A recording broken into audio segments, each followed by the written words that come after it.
শ্রাবণ মাসের শেষ সোমবার আজকে আমরা ভোলেনাথের মাথায় জল ঢালতে যাচ্ছি।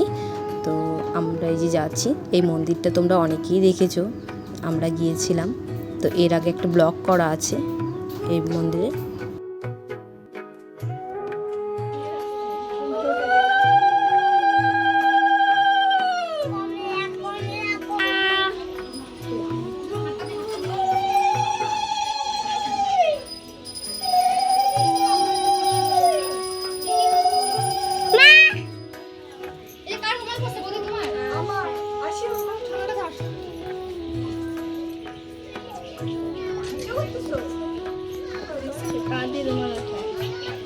ননদরা, আমি, আমার যা, আমরা সবাই মিলে এসেছি। এটা আমার যা হয়, আমার নিজের যা, তো আমার দেওরের বউ আর আসি দেওরের মেয়ে আর আমার মেয়ে, আমরা 6 জন মিলে এসেছি।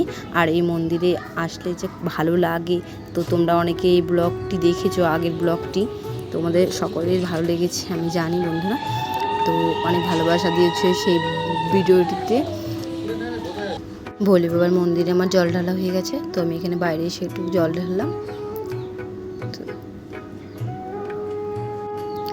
অনেকেই এসেছে, তো আমাদের আগেও এসে অনেকে চলে গেছে, আমরা অনেক দেরিতেই গিয়েছি, 12:30 1টার দিকে, মানে 1টার দিকে হয়তো গিয়েছি, ওরকম টাইমে তাও অনেকটাই ফাঁকা হয়ে গেছে। তো ভীষণ ভিড় ছিল এর আগে। এখানে আমি একটা সেলফি ভিডিও করছি তোমাদের সাথে শেয়ার করার জন্য। আমাকে কেমন লাগছে বলতে কমেন্ট করো। তো সেমনটা কিছু সারিয়ে মানে কি বলবো, আজকে সারাটা দিন আমাদের সোমবার, মানে সারাটা, এখন তো আমি আজকে মঙ্গলবার এডিট করছি, তো সারাটা দিনই কারেন্ট ছিল না। এতটা গরম, তার মধ্যে এতটা রোদ্র উঠেছে, দেখতে পাচ্ছ বন্ধুরা। ওই যে মন্দিরের সাইডটি, এপাশটা তো গাছের জন্য ছায়া, তো ওই সাইডটি দেখাই যাচ্ছে, এতটাই রোদ্র ছিল আর এতটাই গরম ছিল, মানে কী বলবো, এখন সাজতেও পারলাম না, সাজবো আর কি, মানে ফ্যান ছাড়া তো গরমে আমি ঘেমে যাচ্ছিলাম, তো কোনোই সাজিনি, সিঁদুর আর একটু লিপস্টিকই লাগিয়েছি। দেখো এটা আমার ননদ, তো তোমরা অনেকেই চেনো, তো সব অনেকে আসছে দেখো মন্দিরে। খুব ভালো লাগে এই মন্দিরে, মানে শান্তির জায়গা সত্যি বলতে। আর বিকেলে যদি আসি, মানে বিকেলে আসলে তো মানে আরও শান্তি, মানে মনটা একদম ভরে যায়, তখন একদম পুরো ছায়া থাকে। তো এখন রোদ্দুর ছিল একটু, মানে খারাপই লাগছে। তার মধ্যে আমি আগের দিন দুপুরে ভাত খেয়েছিলাম, তারপরে রাত্রে খাওয়া দাওয়া করে নিই, ভালো লাগছিল না শরীরটা, যার কারণে। তারপরে তো আর রবিবারের কথা বললাম, তো সোমবারে জল ঢালতে বাড়িতে আসতে মানে আমাদের 3টার মতো বেজে গেছে, 2:30 3টার মতো বেজে গেছে।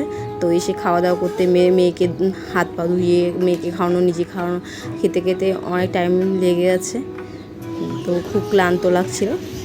তো যাওয়ার পথে আমি একটু এখানে আর একটু ভিডিও করেছিলাম, আমি বলছিলাম যে নন্দী না কি বলে, মানে ভোলেনাথের যে পাশে থাকে গাই, নন্দী, হ্যাঁ। তা আমি তো ভিডিও করিনি, তো আমি গিয়ে আবার একটু ভিডিও করলাম। দেখো এই নন্দীকে লোকমুখে শোনা যে নন্দীর কানে কানে কিছু বললে মনের কথা, সেটা নাকি পূর্ণ হয়। তো আমিও কিছু কানে বলে দিয়েছিলাম, কিন্তু তখন ভিডিওটা করা হয়নি, তাই তোমাদের সাথে শেয়ার করা হলো না। নন্দীর কানে কানে যদি কিছু বলি না, সেটা নন্দী হলো ভোলেনাথের মহাদেবের কাছে পৌঁছে দেয়, আর সেটা পূর্ণ হয়ে যায়, সেটাই আমার শোনা আছে, তাই আমিও তো আমরা এখন চলে যাচ্ছি বাড়িতে। দেখো,